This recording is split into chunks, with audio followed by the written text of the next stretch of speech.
এই যে গরমের আরাম। সেটা কি? এটা হচ্ছে জিসু লাইফের একটা ফ্যান।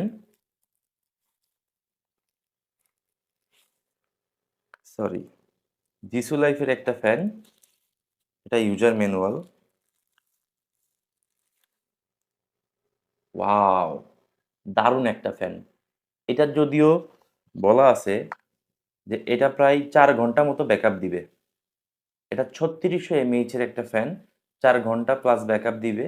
এবং যদি লো মোডে যান তো প্রায় 5 থেকে 6 ঘন্টা পাবেন। এখানে 5টা মোড দেওয়া আছে।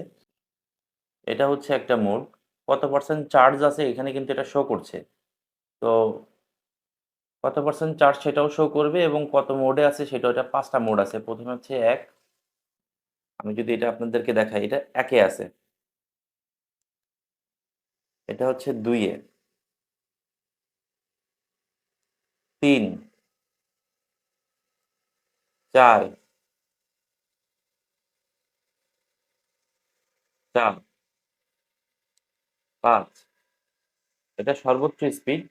এবং দেখেন কত দূরের থেকে দিলেও এটা উড়ে যাচ্ছে সম্পূর্ণ। মানে আপনার চুল।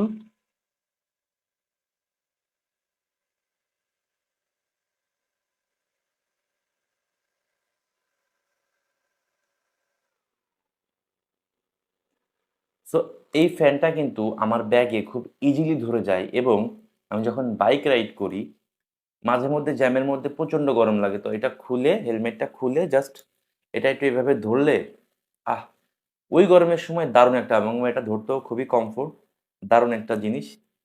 এটা আমি নিয়েছি 1600 টাকা দিয়ে মোজালা প্লাজা থেকে। তো এক এক জায়গায় এক এক রকম দাম। সো ইলেকট্রিক ডিভাইস দাম বাড়ে কমে। সো আপনারা চাইলে দেখতে পারেন। এই ডিভাইসটা কিন্তু খুবই ছোট এবং বাতাসটা দারুণ বাতাস। তো বাজেট ফ্রেন্ডলি প্রাইস রেঞ্জের মধ্যে যাদের এই প্রাইসে আছে, এই প্রাইজের বাজেট রেঞ্জ আছে, তারা চাইলে এই ফ্যানটা নিতে পারেন। এটা খুবই দারুণ একটা ফ্যান এবং গরমের মধ্যে খুবই কার্যকরী একটা জিনিস। আর বিশেষ করে আপুরা যারা আছেন তাদের কথা আর কি বলবো? আপুদের কিন্তু মেকআপ এবং আদার্স ক্ষেত্রে এইরকম একটা ফ্যান কিন্তু অবশ্যই প্রয়োজনীয়। কমফোর্ট, ছোট এবং ব্যাটারি লাইফ হিউজ। আজকের ভিডিও এই পর্যন্ত। Thanks for watching. টাটা, আল্লাহ হাফেজ। আর ভিডিওটা যদি ভালো লেগে থাকে অবশ্যই একটি লাইক দিবেন, একটি শেয়ার দিবেন। Thanks for watching. টাটা।